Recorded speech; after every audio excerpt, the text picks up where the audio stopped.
Hello there, ladies and gentlemen, and welcome to the World Championship Series European Premier League for Season 2. My name's Kyle Laris, alongside Apollo once again. This is day number 2, but before we get into that, we have all 32 of our representatives here for Europe. Shown in our groups here.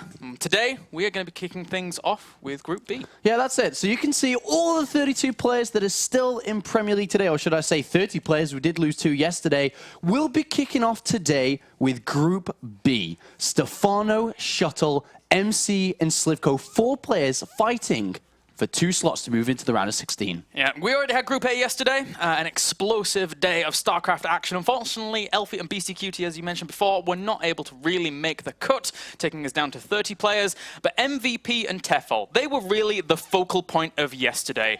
Game number 1 was pretty crazy, to say the least. Yeah, I mean, this is the game that everybody was talking about when MVP went down to 5 SCVs and made the biggest comeback, or should you say, throw from Tefl of the entire WCS Season 1 and 2, I'd say. And MVP had a great start to kick him off for Season 2. Yeah, and that wraps up the things from day 1, but moving on to day 2 now, we have 4 absolutely stellar players here to kick things off, as we have Mr. Stephano, sLivko, Shuttle, and MC. That's right, Game 1 and Game 2 of the day, the winners will go up against each other. The losers will play down in the bottom bracket. So we're going to have 2 players out of the 4 making their way into the round of 16, as you said, to join MVP and Tefl there. Yeah, and as you can see, also we have, all these players being represented.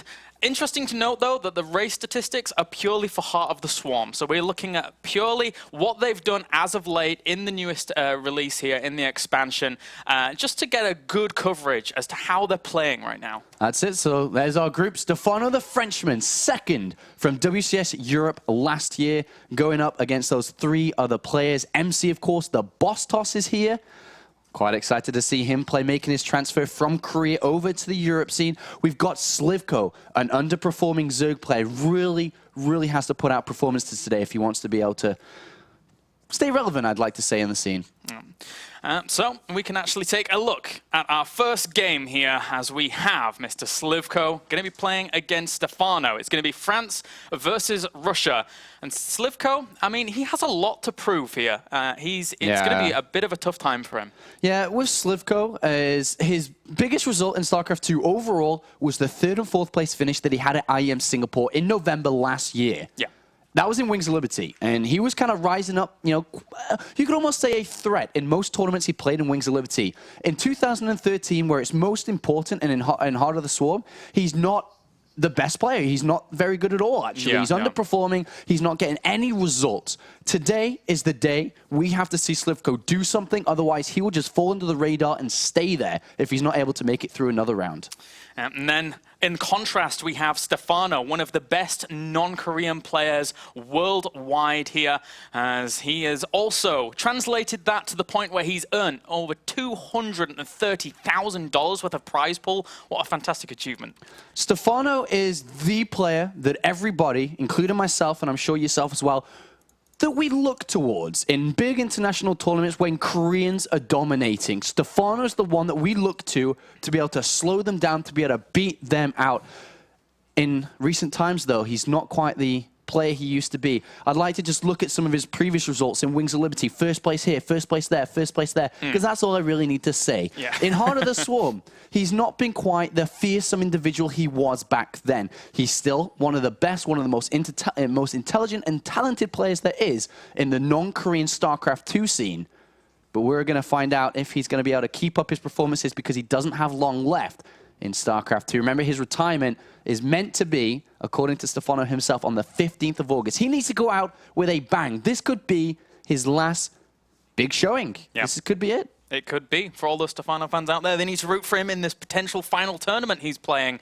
But coming over to sLivko, he is currently 75th ranked in WCS points, whilst we have Stefano, who is 6th in WCS rank. So a big difference there.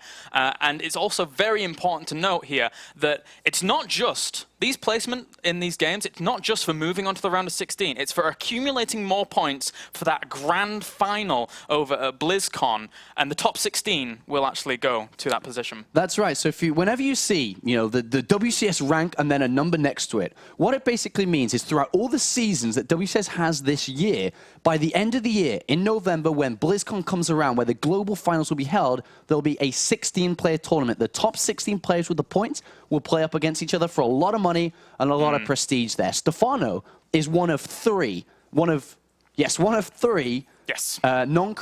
TLO, Demaga, and Stefano himself, in the top 16 at this point. If he continues to perform well here in Season 2, we may see him extend his retirement to play at the BlizzCon finals at the end of the year. But a player that, for the groups today, sLivko needs to climb up in points if he even wants to come close to getting round of 16.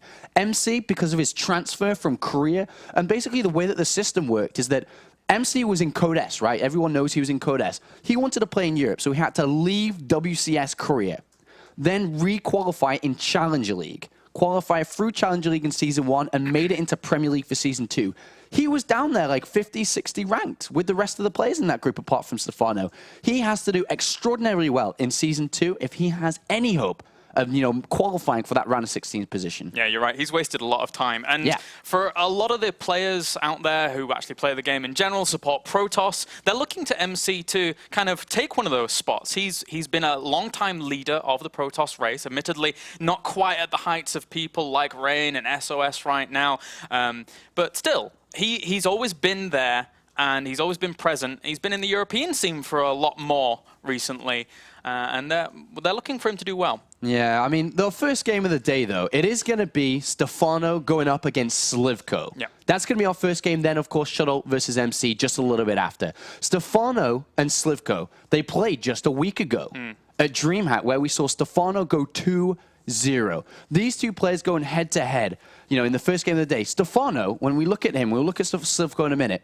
Stefano's Achilles heel has always been Zerg versus Zerg. For his last couple of tournaments, if I'm not mistaken, just looking at it, in Heart of the Swarm, round of 16, round of 16, round of 8, round of 16. And in most of them, if not, I think 3 of the 4, if not 4 of 4, every loss against a Zerg player. Coca at DreamHack, then Jadong at the following DreamHack, Snoot at Home Story Cup. He always loses in Zerg versus Zerg, so he's going to have to start off his WCS run in Season 2 on a Zerg versus Zerg. But like I did mention before, he was able to beat sLivko 2-0 last week. Yeah, so we'll see if he's able to continue that. It's an interesting thing because for a long time throughout sLivko's career, he has been very good in Zerg versus Zerg. There was always that point in Wings of Liberty, at least, where he would play very defensively initially, allow his opponent to come to him, and then once he's thwarted any kind of threat, he would then push out and do the damage. Still, in Heart of the Swarm, his win ratio is pretty good in ZVZ. It's still his strongest matchup, so if Stefano's going to be toppled at any time during this group, could be against sLivko. sLivko, despite being probably the least favorite to make his way through, depending on how things work out, he could still make it through. Yeah. Going on a Zerg versus Zerg to begin with, pushing him into the winner's match, depending on what goes down in the MC Shuttle game. sLivko's very dangerous against Terran players. If we saw Shuttle win, then sLivko could actually go through first place. So it's all to play for here to join MVP and Tefl in the round of 16. By the end of today, we will have 4 players already claim their position to play live from Cologne, Germany in a couple of weeks' time. I'm looking forward to that. Today, we have to, go through these players to find out who those two will be, though. It's going to be a good one. If day 1 was anything to go by, day 2 should be fantastic as well. You've got people like MC in the mix as well, along with a player like Shuttle, Shuttle's not a player that's gained the highest of highs as a Terran, but he's still a Korean. He still does pretty well for himself on foreign soil. Had a little bit of a struggle at the start of Premier. Yep. Round of 32 knocked out in the previous season. So he has to watch out in this group as well. Yeah, I mean, it's an interesting group to look at for sure. So, I mean, just before we go more, specifically into Stefano sLivko, which is our first game, for all 4 players, if you were to place them in first, second, third, and fourth place, how would you do that? I think I'd probably go Stefano, MC, sLivko, then Shuttle. I actually think that Shuttle's going to have a really, really difficult time here. For sLivko in Wings in Heart of the Swarm, his ZVT isn't really that great. around 40% win ratio. But I actually think he could beat out Shuttle here. Shuttle's a guy that likes a lot of Hellbats, but nowadays a lot of Europeans they're slowly getting used to it, slowly. Yeah. However much you can consider that, and I think sLivko would be ready for that kind of thing. I completely agree with the setup that you presented. I think Stefano will ace the group. I think he'll win against sLivko, and then I think MC will probably go through in the winners match against Shuttle, and then I think Stefano would beat MC, and then I do believe MC would come to win the losers match. sLivko third place, fall into Challenge League, and then Shuttle behind him in last place. I think, you know, exactly the same predictions. Going up in this first game though, so Stefano versus sLivko. From what I've been told, the first map is Star Station, so just bear with us for a second. The players are still vetoing the maps, which is why we're just waiting for this game to begin. But Star Station, the first map here, this is the same map that they did play their first game on, actually, at DreamHack just a week ago. And Stefano very much so outplayed his opponent. The way that Stefano likes to play this matchup, he opens up usually with a hatchery or spawn and pull first. It doesn't matter which one. It depends on his mindset. You know, whether he opens up hatchery first, then goes defensive, or defensive, then greedy. Two different variations to open with. But he always takes a gas very early. Will always, from what I've seen in his last 5 to 10 games, put pressure on with a bunch of Zerglings and Banelings to then take a drone lead. It's not an all-in, but he makes about 20 Zerglings, morph about 8 of them into Banelings, goes for an attack while droning behind it to gain a substantial lead, which he'll throw into Evolution Chamber, +1 Roach upgrade, over into Infestors, and then kind of play it from there. And actually, I don't know if you guys watched the Stefano versus sLivko map number 2 on Akelon Waste. What I saw from Stefano, again, was a spark of brilliance, which was a combination of Roach, Infestor, Vipers, Hydralisk into Broodlords eventually. Super smooth, super cost efficient. Because you've got Fungal Growth, which kills a bunch of units, of course. You've then got the Swarm Host with their Locust dealing out a lot of free damage, and then eventually Broodlord. I looked at the units lost time at the end of the game, and typical Stefano, man, he had half the units lost to sLivko in that game. And I think that's kind of similar how they'll play out once again today. sLivko's very dangerous. Lots of all-ins, lots of timings, lots of sneaky play. There was one game, I think it was the Akelon Waste game. He built 2 spine crawlers. Stefano saw them and backed out. He then cancelled them and had a lot of Zerglings pushing out Stefano. So there's mind games capable of sLivko to play as well. I think it's important to note as well that there have been recent shifts in ZVZ metagame. There was obviously a lot of Mutalisk play. Spore Crawlers came in, and if anybody's played ZVZ recently, they'll know that Mutalisks don't fare too well against Spore Crawlers. 3 shots, man. Yeah, and then it's become far more Roach-centric once again, with little shimmers of Infestors, and the Swarm Hosts have come along as well that can sometimes play for very, very strange, stagnant engagements in the middle of the map, but it's really about the movement of the Roaches and when you're timing in to move in between swarms of Locusts and things like that. So it's become quite exciting, actually, the movements that you can occur, unless it becomes super kind of gridlocked in the middle of the map, which can be a bit weird, but... Yeah, I mean, there's a lot of gridlocking that happens in Zerg versus Zerg. I'd be very surprised if we actually saw Mutalisk play. You did say it, right? They're not as much used anymore. The Spore Crawlers in good positions, Hydralisk coming out with speed as well. So there's a lot of different things that bring down Mutalisk, unfortunately. So I don't think we'll see that today. We could see it on the off chance. Maybe if you have an advantage and you want to play Mutalisk, you can still play it from an advantageous position. But if they're both playing at a parallel rate, where they're equal in the game, it's very, very difficult to be able to pull off a Mutalisk play, which is why we see a lot of double Evolution Chamber builds, maybe a single Evolution Chamber, which focuses a lot more on building a lot of units early on. But, you know, I think this game is going to be a 2-0 for Stefano. I think they'll play similar-ish. But sLivko will be a little bit more on the overall aggression side. I think Stefano will be tickling a little bit more. Remember, Stefano is pretty much, you know, one of the most readable opponents to play against. Pretty much opens up and plays the same game every time. Look at his look at his Zerg versus Terran. Zergling, Baneling, Muta every game into Ultralisk. Sometimes Roach Hydra. Against Protoss, Swarm Host every single game. This Zerg versus Zerg, Roach play into Infestors every single game. So he is readable. That's where sLivko could find some way to beat him, by exploiting a weakness that he knows Stefano could do. All right, then. We are getting ready to jump into game number 1. As we said before, Star Station is our map here between sLivko and Mr. Stefano. So it's going to be a good one, I think. Coming back to the Roach play and things like that, the reason, you know, it's become such a meta-game-centric thing is 3-3 upgrades and ranged upgrades especially synergizes just so well with everything that you've got in that mid-game. across the board, the Swarm hosts, the Roaches, the Hydralisks, it's such a difficult kind of composition to fully deal with, and it works out so well. So I'm really looking forward to seeing how these guys are going to play around in the mid game, because that's where it's all at in ZVZ. That's right, and we'll see how that's going to shape up. So remember, this is a best of 3. Winner goes on to the winners match. Loser drops down to the losers match. Let's begin Season 2, Day 2. Yeah. And spawning down to the bottom right-hand corner here as our red Zerg, he is VP sLivko. And spawning up to the top left as our blue Zerg, we have EG Stefano. That's right, second place from Season 1, the Europe Premier League. Didn't do too well in the WCS Season 1 finals, though, Kalaris. Didn't do that well. I mean, he went there, his first game was against TLO, he lost 1 game to 2. He then played against Alive, which is 0-2. So he won 1 game, losing 4.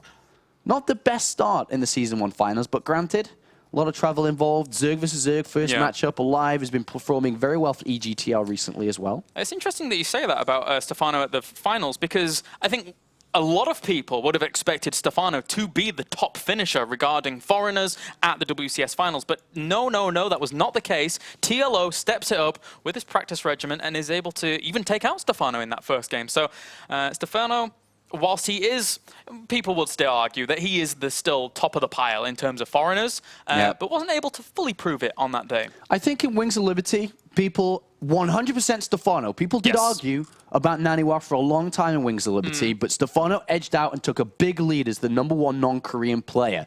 Though in Heart of the Swarm, that gap has narrowed quite a lot. You know, I'd say Naniwa's right back up there for the running again as the best non-Korean at this point. And then you got people at Lucifron too, man. You got people challenging that place for Stefano. Yeah, and it does throw down that main, natural even here for sLivko, whilst we have Stefano going for that pool opener. So maybe we'll see. Well, Stefano's just playing a little bit more defensively here, really, making sure that he's not going to be caught out by anything too early. There's the hatchery going down now as well. So things are going to synergize up pretty quickly here between the two players.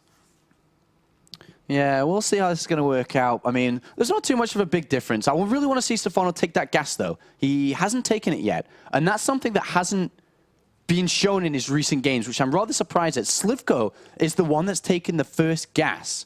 So he's the one that will have Zergling speed up faster. Stefano is playing a gasless style.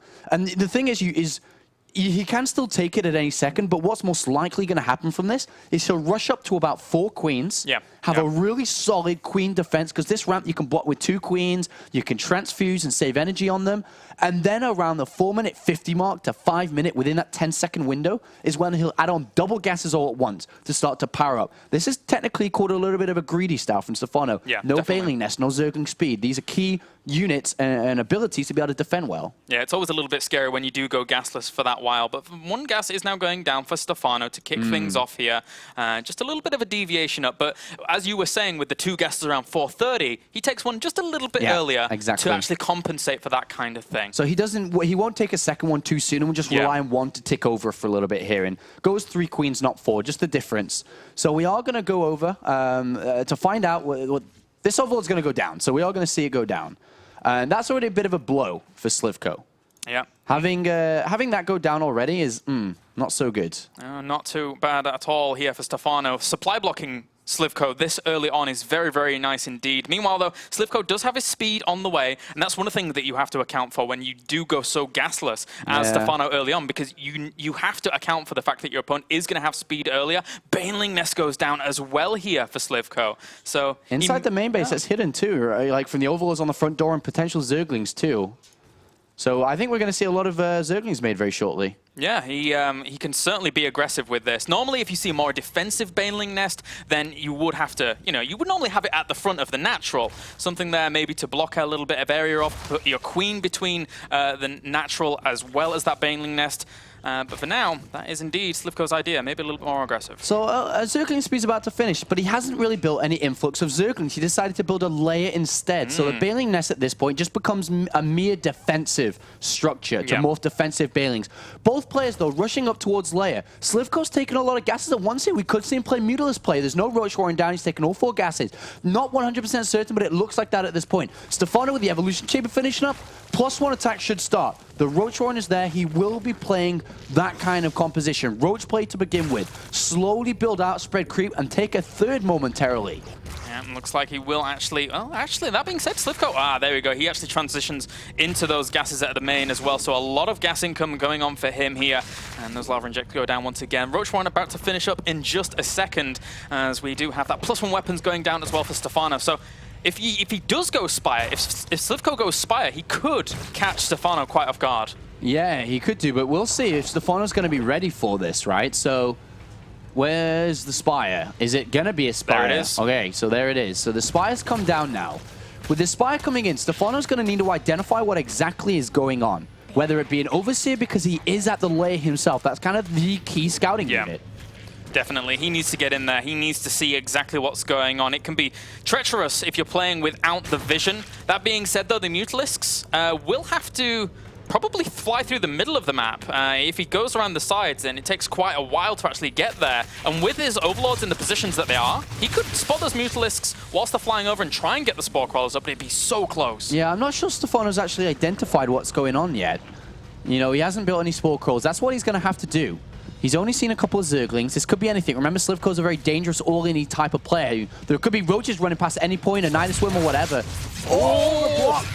Tries to get in there and does. Just filters through some of those Queens. Those Zerglings do penetrate the defenses, and now trying to focus down one of the Queens. Will he be able to bring it down so close? But the drone's actually battling off as well. That Queen just barely goes down. That's not too bad a pickup there for sLivko. Yeah, Stefano already with another Queen in production, realizing that was going to go on. Now comes a time where Stefano's been building nothing but Roaches, right? He must be at about 30, 20 to 30, okay, 10. He's only at 10. More on the way, though. There's another 10 on the way, so 20 Roaches in total. sLivko is probably going to lose his third here.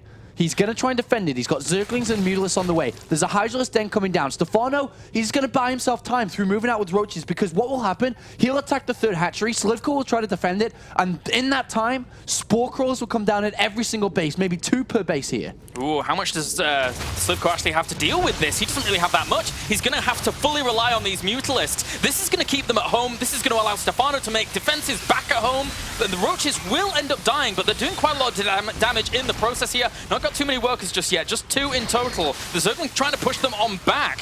But Stefano, I think he's bought himself a good amount of time. He hasn't actually built any Spore Crawlers. Just 10 Hydralisks are now coming in. He's killed the Queen on the third base. He's killing a couple of loose units. Going to pick off another Queen on the natural here. Going to slow down his opponent's lava injects. Therefore, his lava and production is really halted now.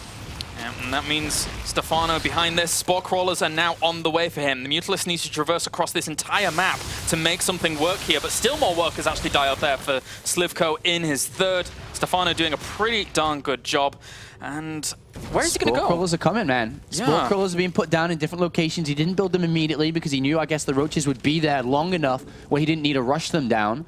And with already 10 Hydralisks out at least, he's pretty well defended here, I'd say. And, you know, sLivko at this point is making a transition over. He's got +1 attack on the way. He's got Roaches being built too, but Stefano's already got that. Exactly. Stefano just Baneling completely... speed. Ooh, I like that. So he's going to play Roach Baneling here, and the Banelings are trying to detonate onto the Hydralisk so he can use his Mutalisks a little bit more efficient. Very important here. But now with the muscular augments out for Hydralisks, especially if he engages on creep, it's a lot easier to kind of separate Hydralisks up against some kind of Baneling play, especially getting them into more defensive positions in comparison to where your Roaches are. So it's harder for the Banelings to actually detonate. sLivko for now just pull back. He can't really get anything done with these Mutalisks at all.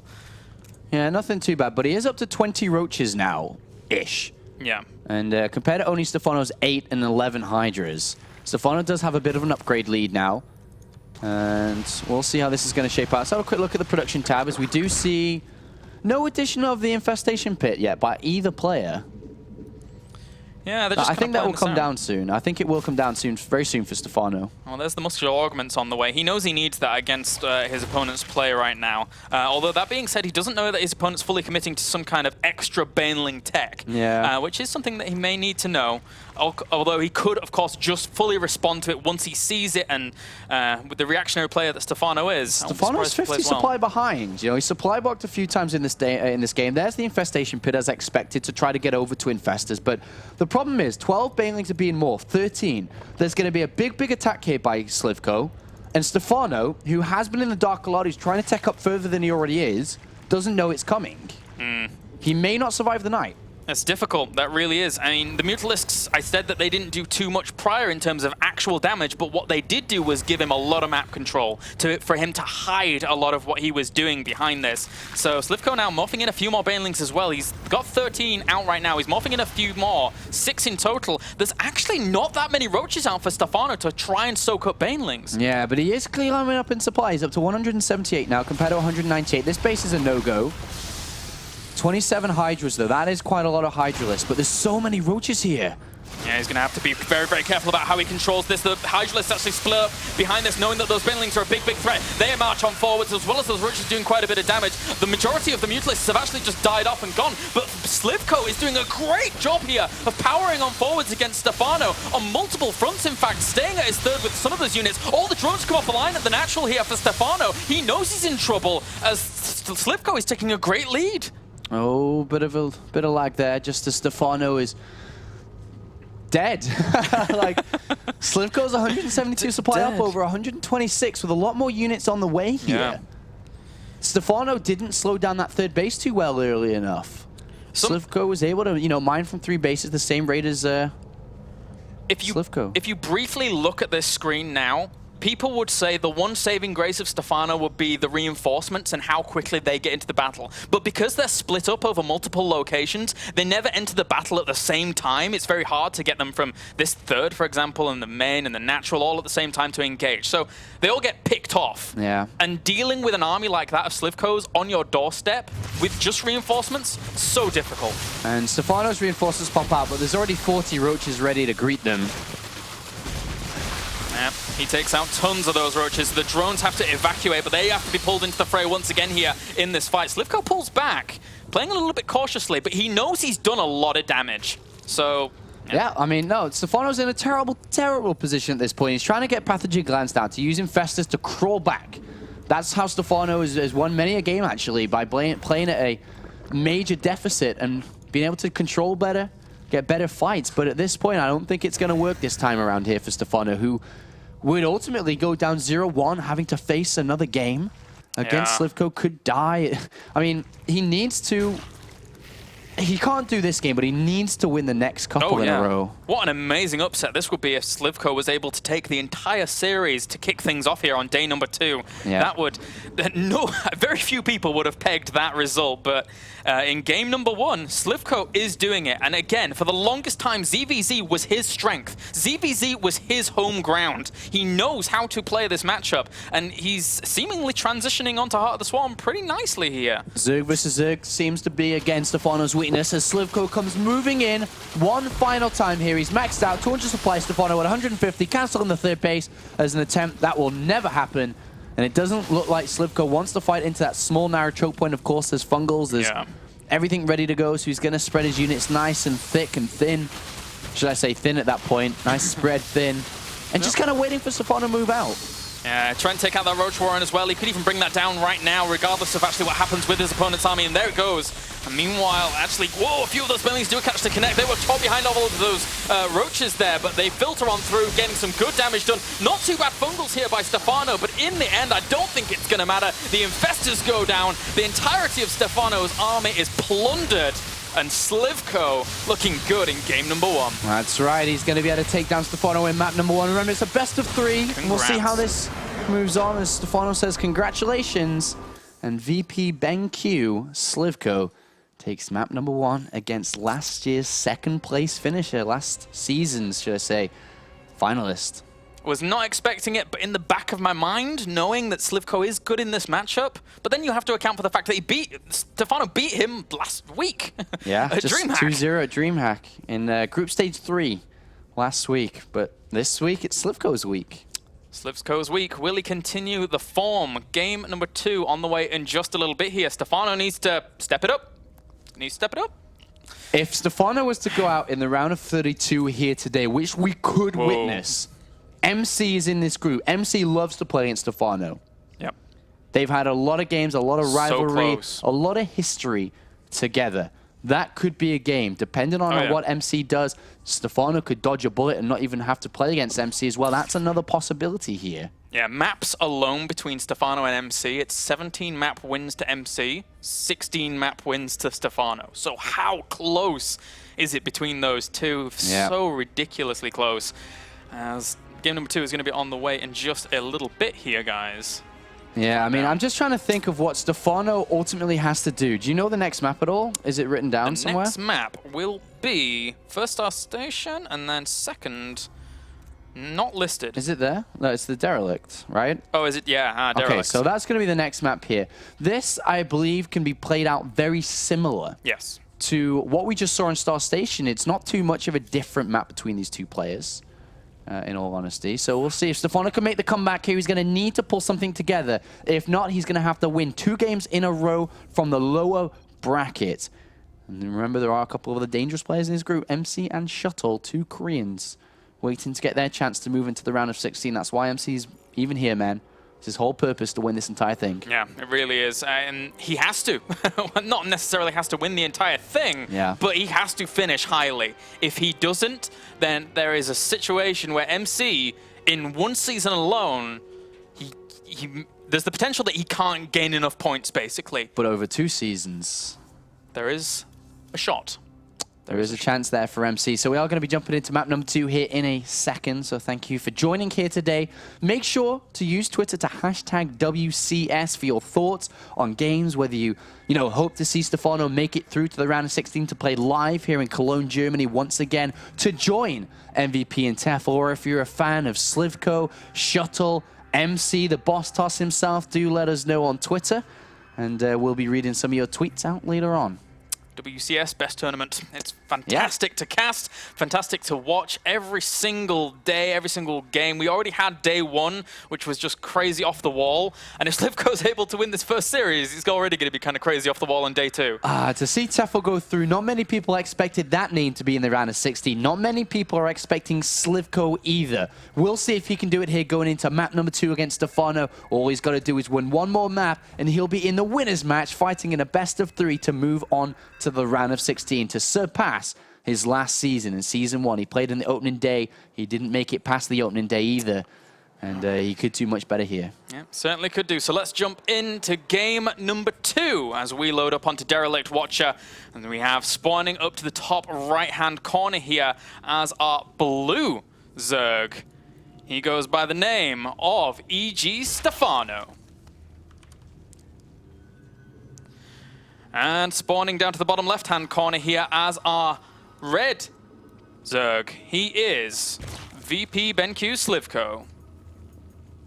As you can see, this map does play out a little bit similar. It's kind of a similar map structure, playing cross position here.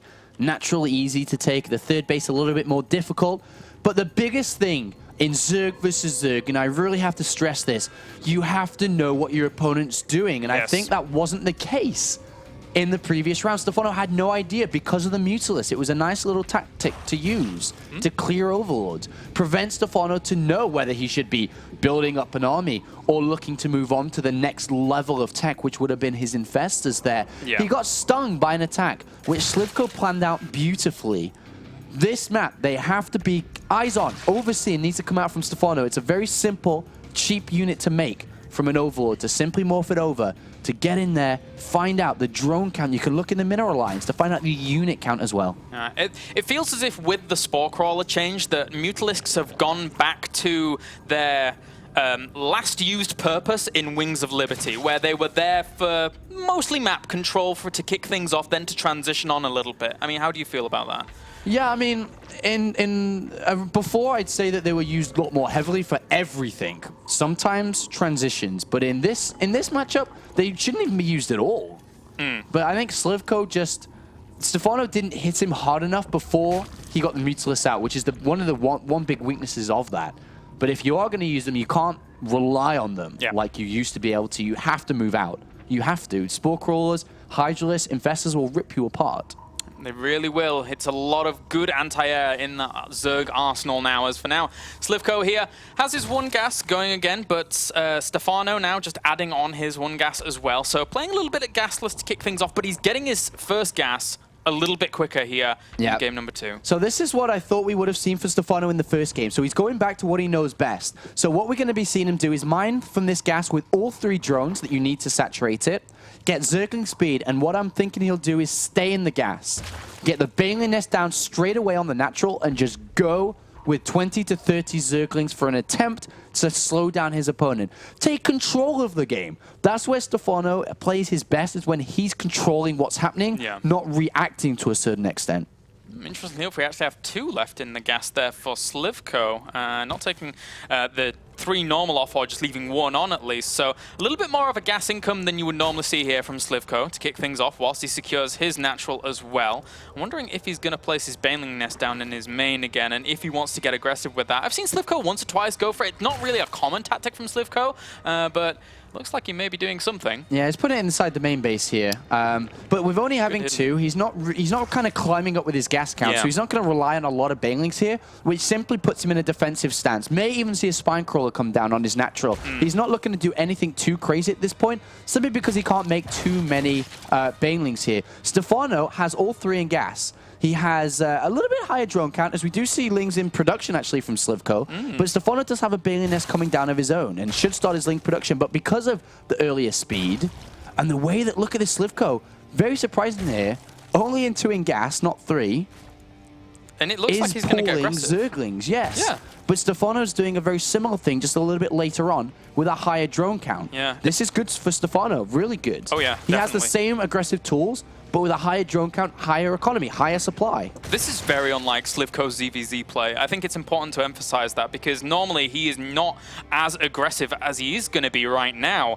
He's morphing in a few Banelings here to get things going at the very front of his opponent's base. The Zerglings are streaming across as well, but Stefano has already found these Banelings at the front, so he's going to try and start nibbling down on them. And while Stefano's morphing in some of his own Banelings as well.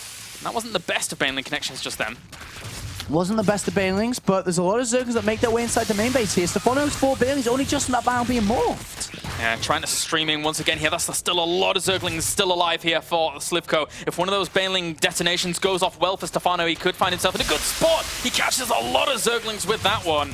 And at the moment here, still doing quite a good job, but everything in the end dies off. And we're back to square one. Yeah, back to square one, back to equal supply at this point. But I'd definitely say the lead is in favor of sLivko, who has the layer down. All his gases are pretty much taken now as well. And at this point, he can morph defensive Banelings and just play a normal game with the Roach Warren coming down. Stefano built a lot of Zerglings there. He's not going to be able to break a defense with a, a Queen there, Spine Crawler, Zerglings and Banelings of his own. Yeah. It's going to be difficult for him. We'll see how that's going to work on out. For now, plenty of Overlords just spotting everything that's going on for their opponents in the middle of the map. So sLivko does know that these Zerglings are pooling outside. The Spinecrawler, Queen, and Baneling setup he has there should be able to hold this. Yeah. As he does actually bring a few Banelings along for his own, but still should be okay for sLivko. Both players going up to the same place here. Lair, Roach Warren, a single Evolution Chamber. Should see identical setup of tech. This is the +1 attack and naturally Roach speed and Roaches being made. But the drone count, I mean, if you look at the drone count real fast, it's 43 for sLivko, 38 for Stefano here. He's a little bit behind at this point in terms of supply, just a little bit, but still relatively equal of a game. Yep, not too bad here. sLivko reveals his Banelings his Roaches pretty quickly there.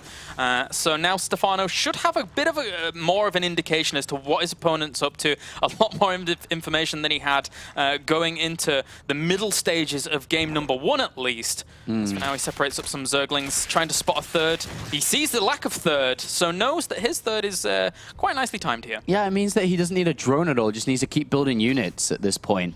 Doesn't need a drone to his third, should I say. Needs to complete his saturation on 2 bases, but doesn't need an overdrone at all. And at this point, the Overseer did manage to get a bit of scouting down on the natural too. Still very, very equal. Both players building a lot of Roaches. Stefano knows that he has to keep building Roaches because his opponent isn't going to drone to a base that isn't ready to be droned towards. Yeah. So he knows that he has to keep up with his own Roach production. Very similar, 11 to 8 at this point. Equal drones, just about 43 to 49. A little bit of a difference, but not too much. And Stefano's going to bring out his best in this game. Anything else is just not going to cut it. Yeah. He has to win this game. If he doesn't, he goes down to the potential of actually being completely knocked out of this group. So Stefano here is going to play the best EVZ he possibly can do with Glue Reconstitution finish showing up in just a second for these Roaches, and plenty of creep spread at the front between these two bases means that it's a great defensive posture for him to take there. Stefano moving in with an Overseer, looking at the Roach count, trying to figure out if, you know, they're still being made, which they are at this point, and he's got a lot on his way. But as soon as Stefano moves in with that Overseer to see drones on the third base, he'll start to drone up himself. So I'd say they're still relatively equal. Stefano's got a great defense here. He's not going to be broken. He's got a lot of Roaches of his own, got great spread too. Yeah, and he will actually power in from both sides, or at least 3 sides there, and push those back. So sLivko knows he cannot contend with that. Even if he had higher numbers, the Arch was still really good here. Zerglings actually penetrate the third base, and Baneling does kill off quite a lot of them, but there's still a few there. Do get 1 or 2 drones for their price. sLivko may have made too many drones here. He just morphed 10 drones at once while Stefano was still building Roaches. Stefano realized that he weakened a lot of them and even picked off a couple. He has a 20 supply advantage. This could be where Stefano picks up map number 2 and ties the series up. Yeah, certainly could do. Roaches powering on forward here once again, and this is looking really, really bad here for sLivko. He just doesn't have the unit numbers he needs. 32 Roaches out on the field for Stefano in comparison to 5. There you go. GG for game number 2. Stefano ties up the series. Yeah, I mean, that's Zerg versus Zerg in a nutshell, guys. You drone a little bit too much while your opponent's building Roaches. Yeah, the Roach guy is probably going to win. As we saw there, it's very, very close. You have to be so careful when you decide to or not to drone. Yep. It didn't help that sLivko moved out with a small amount of Roaches and drone behind, and even took damage on his army, which just enables Stefano to be like, hold on a minute, that wasn't many Roaches, and I damaged a lot of them? Please, come on, man. Yeah, time to go. Small things in these mirror matchups can mean a whole lot. So if you're not managing your lava effectively and not building the units at the right time, it's not going to work out too well for you. Very simple Zerg versus Zerg there. Once it gets to that third base, you, like I said, very, very simple. Just drone or Roaches. So the third map that we are going to be experiencing is going to be on Belshir Vestige. Cool. And on Belshir Vestige, I feel that on Belshir Vestige, it can be a lot of 2-base plays. Lots of Zergling, Baneling plays and whatnot. Yeah. I wonder who would do that, though, if anyone. I think it would be Stefano, actually, over sLivko. The way that sLivko's been playing this out, not too aggressive or whatnot. The way that went in game number 2, it just didn't work out in sLivko's favor at all. So it's a very, very similar build that I would think you would see from sLivko on this map if you were to do it, but I don't think you will. So who's going to win game number 3? Who's going to go into the winner's match? I think game number 1... At the start, we both said Stefano, but sLivko's not playing too bad here. I think game number 1 might have been a kick in the right direction for Stefano. And a little bit of a wake-up call. sLivko, Stefano beat him 2-0 at DreamHack, and that's great for Stefano. That's a little bit of a confidence boost going into a series against an opponent you've just beaten. But you can't underestimate sLivko regardless. And I think there may have been an air of that in game number 1. I'd be surprised if Stefano didn't get into the winner match, and I'd be even more surprised if he didn't get to the round of 16. That's what everyone's tuning in here to watch, to see Stefano move on, to see their 2 favorite players, MVP Stefano, potentially MC as well, move into the round of 16. sLivko can be that guy. He can be that pain that, you know, destroys your hopes. And I'm sorry, but that's sLivko, man. He does that. Actually, funny story about sLivko at the DreamHack Twitch party.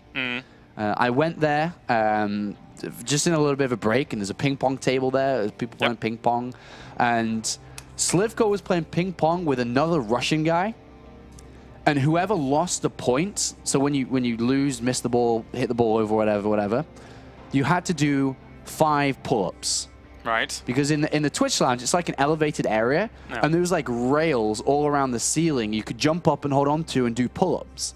And he did so many pull-ups because he wasn't very good at ping pong, but he's good at pull-ups. He's very good at pull-ups. He's actually a massive guy. He's a bear. He's got a massive chest. He's got wide shoulders, and he was doing the pull-ups, man. One of the scariest things I ever saw was at Intel Extreme Masters Singapore, where I think he lost a game to Grubby, and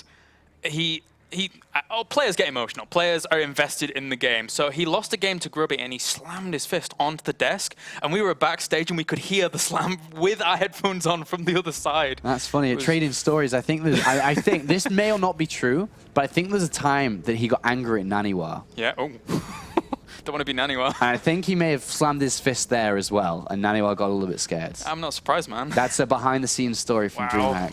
All right, so into game number 3 now, as we have spawning up to the top left-hand corner as our blue Zerg. He is EG Stephano. And spawning down to the bottom right-hand corner here as our red Zerg, we have VP BenQ sLivko. The last match here between these two players, of course, a best of 3 to decide who moves on to the winners match of this group. Is it Stephano? Is it sLivko? I think a lot of people, including myself, would very much like to see a Stephano versus MC game in this winners match here. But sLivko's got a lot of proof here. There's a lot of Zerg players now that they automatically come ahead of sLivko. Yeah. And nowadays, you got Stephano, you got Snoot, you got Vortex, you've even got up-and-coming players like Tefl recently. You know, Salt the Wound's getting more exposure than sLivko in recent times. Yeah. So sLivko really needs to kind of show us who he is. He needs to show his skill and his play in Heart of the Swarm, because we just have not seen that yet. Yeah, if there's any time to prove yourself as a European Zerg, it's right now. You have to do it. You have to. There's so many coming up, and WCS Premier gives you that opportunity to show your mettle. And that's what you have to do. But coming back to your point, it would be interesting to see Stephano versus MC. But that's the weird thing about this tournament format, because either you have the anticipation of definitely seeing them next game, or you might not see them at all in this series. The 2 players can potentially avoid each other completely in this tournament structure. And I'm not sure if that's good or bad. Makes for interesting times. All right, so Spawn and Paul versus Hatch first, and vice versa here between the 2 players. It looks like we did see sLivko go for the Hatch first. Gas down immediately here for Stephano. So as I thought may happen, we see a very similar setup to what we saw just previous. Though sLivko, okay, has taken the gas too. So we are going to have a bit of the knife fight in the early stages, Zergling and Baneling in combination together, looking to do damage. But I think Stephano's going to, well, Stephano is going to be the one out the gates first. He has the gas faster, he'll have Zerglings faster, he'll have his Baneling nest faster as well. As the aggressor here in ZVZ, if you're going Ling Baneling, it's one of the hardest engagements to control in StarCraft. It can be so cutthroat, and you have to be very, very careful. Whereas the defender, if you've got queens in position, if you've got maybe even a spine crawler in position, using those tools to, say, focus down 1 or 2 Banelings makes it a lot easier from the defender's side. So, but it can certainly be sketchy depending on how many units your opponent's made. Yeah, it really can. In all honesty, I mean, the aggressive, whenever I watch games and I see the aggressive play go for it, they always seem to do well. But when I play, I prefer the defensive sides. I actually like having the queens down and targeting the Banelings and maybe a spine crawl or whatnot. But we'll see here. Stephano should, not quite yet, but in the next probably 15 seconds as he gets a couple more drones, and his Zergling speed moves on a little bit faster here, and the Baneling nest coming down, he will want to build his Zerglings. The question is, does sLivko have the setup right to defend it? If not, then he could play this game from behind. Yeah, it certainly could do. There's more drones just pumping out for both players here, getting things going as quickly as they possibly can do. 25 drones apiece right now. Baneling nest goes down for sLivko as well, both at the natural. So just keep utilizing those. In many ways, it limits your opponent's, the room your opponent has to dart around in your natural. You can position queens really nicely between these buildings to make sure they don't get too surrounded. Can be a little bit hazardous sometimes. And there we see the 14 Zerglings. I think he'll go to roughly 30. Here's Stefano. Oh, actually, he built a spine crawler and then a drone. So what he's going to do, because if you think about player images, in the last week's game in DreamHack, Stefano was quite aggressive in the way that I displayed here. So what we're seeing from him is showing that potential aggression, making sLivko build a lot of defensive. Maybe a spine crawler will come down. Maybe these queens on the ramp and a lot of defensive units built himself. But in reality, Stefano's built half the amount of units, half the drones are coming off from the natural. He's completely faked them out here. It's completely sold. And even if that hadn't been sold and the drones hadn't transferred off the queens, they didn't get a lava injector. The natural, it's small things, but important things here. As Stephano is doing quite a bit of damage, denying the gas is where he can. Oh, a great Baneling connection there from sLivko. But sLivko did take a big hit in his economy, Yes. and he was slowed down in his tech as well.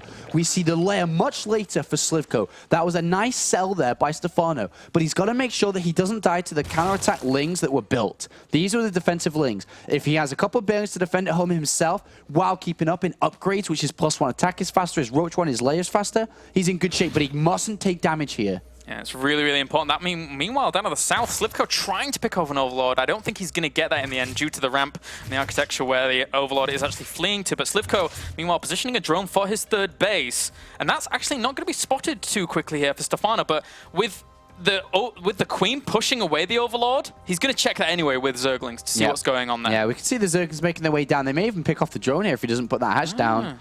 Oh, it looks like it did run away, so... He pulled it away because he saw the Zerglings coming down with the Overlord. That was good. Smart play there by sLivko. But at this point, Stefano still with an upgrade lead. He has his third base down of his own and Roach speed 2. Not quite ahead in supply yet, but still, in long-term investment, he is in the lead. You can see that +1 attack only just now being started by sLivko.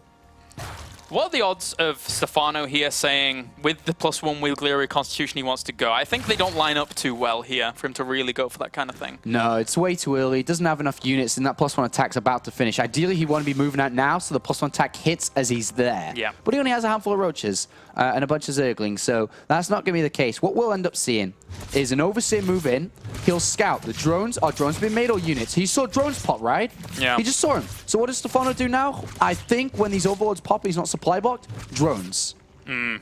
Is it? I can't see. Or is it more Roaches? Well, there's more Roaches on the way, but they were started before that, I think. With 8, 9? Okay, so he's adding on more. Yeah, so with adding on more, what this plan was, he could have droned. He had the option to drone. But now he's saying, you're droning. I saw it. You're droning. I have an upgrade advantage. I'm in the lead in this game, and I know it. I'm going to put pressure on you and then drone myself. sLivko will have to defend against this. Yeah, even if he just denies the third here, that's a fantastic pickup for him. The Banelings are morphing in. sLivko knows this is on the way down to that third location. Stefano might deviate up slightly to see exactly what's going on. He's sending in a few lings in here to get good spotting on what's actually going on. The Banelings actually crash in, but don't really get the best connections there for sLivko. Don't get that much damage done in the end. And Stefano's Roaches are going to be able to clean up a lot of those other Roaches. Look how many units are piling in. Yeah, there's a lot of drones. Look at all the drones that are just making their way over. This is not what sLivko wants. Stefano started this series down 0-1 and is on the verge of pushing this back to take the 2-1 victory. His Roaches with their +1 attack come cruising in. A defensive spine crawler, not an aggressive one, of course. The defensive one comes down, but it's too late. Yeah, it really is. I mean, even the +1 weapons for sLivko is not done just yet either. So Stefano hits the perfect timing here, making sure to really punish his opponent once he spots weakness. 102 supply, 78 right now, and just killing off Roach after Roach. 15 Roaches out on the map in comparison to the 8. I think eventually sLivko will clean this up, but he's taken a lot of damage. Yeah, he's taking a lot of damage here. A lot of damage. Behind this, Stefano has quite a few drones himself. Is taking a bit of damage to a counter-attack, which we only just now kind of see flashing on the screen here. So Stefano took damage himself. Didn't lose too many drones, though, actually, as we saw there. But still, has been pulled back. Still in the lead at this point, taking a 20 supply lead. Still quite a few units out. Trying to push on forwards once again here, but sLivko has just resorted to making a lot of Roaches. So you're not going to break that anytime just yet, but Stefano should have an economical lead in just a little bit, if not just minor, as he didn't get a cancellation or a kill on the third base or anything like that. So Stefano's in the lead, but it's not by gigantic amounts. No, not too bad. I mean, that's a pretty decent hold there by sLivko. I didn't think he'd be able to make that hold. Yeah. So it wasn't too bad. As 50 drones. Remember, Stefano didn't drone at that opportunity while his opponent did, so he really needed to do crucial damage to his opponent. But +2 attack is now coming in. sLivko does not have that. Stefano's now going to have a +2. Once again, just a single plus attack upgrade advantage over his opponent. Making the movement down here. 10 more Roaches on the way. He's going to go again here. First wave hurt his opponent. Will the second wave win it? And it's quite big. So again, +2 weapons means that you have 4 extra damage as opposed to +1, which is +2 extra damage. It adds 2 each time. It's not like other weapons where it adds a +1, but there you go. Great concave here by Stefano. Once again, getting right on top of sLivko and making that +2 work for him nicely. And there you go. GG, well played. Stefano advances on to that upper bracket final. He does, after trailing originally 0-1 to come back to win 2 games to 1. Not bad there by Stefano. Unfortunately for sLivko, does move down to the losers match, and we'll have to face up against the loser of MC and Shuttle our next game. tough stuff there for Mr. SLivko after taking that first game. But that's how the cookie crumbles, unfortunately. Yeah. Mr. Stefano, he's not too bad a player. Yeah, he's a pretty good one to say that. He's a second place finisher from last season. Will he make it to the round of 16? Because we are going to find that out today. Yes, we are. So when we are back after the short break, guys, we shall have our next game on the way. It's going to be MC versus Shuttle.